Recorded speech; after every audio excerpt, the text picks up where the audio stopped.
የወዳደቁ ቁሶችን በተለይም ደግሞ ብረትን መልሶ ጥቅም ላይ በመዋል የተለያዩ የኪነ ቅርጽ ስራዎችን የሚሰራው ሄኖክ በመንገዴ በሚል ርዕስ በፈንድቃ ባህል ማዕከል አውደ ርዕይ አዘጋጅቷል። በዚህ አውደ ርዕይ ዝግጅት ላይ ባልደረባችን ላመስግነው አየሁ አለም ተገኝቷል። ወደ ዝግጅቱ እንላለን።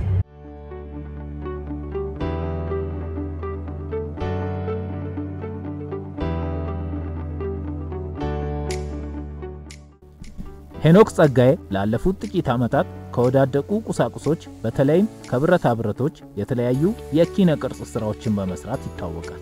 ታዲያ ባለፉት ጊዜያት ለብቻው በመሆን ሁለት ያህል ጊዜ ከሌሎች አርቲስቶች ጋር ደግሞ በጋራ በመሆን ወደ 7 የሚጠጉ አውደ ርዕዮችን አዘጋጅቶ ለተመልካች አቅርቧል።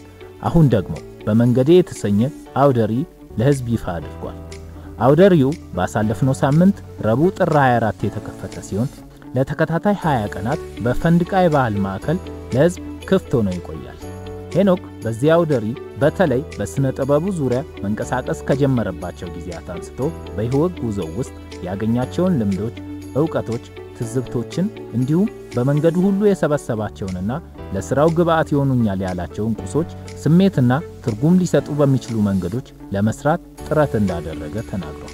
ሄኖክ ጸጋዬ ከጊዜ ወደ ጊዜ በአቀራረብም በመጠንም ስራዎቹ የዳበሩና ለውጥ ያመጡ ሲሆን በዚህ አውደ ርዕይ ስራዎችም ተፈጥሮን፣ ጀግንነትን፣ ውበትንና ተስፋን የሐሳቡ ማጠንጠኛ አድርጎ መልእክቶቹን ማስተላለፍ እንደፈለገ ተናግሯል።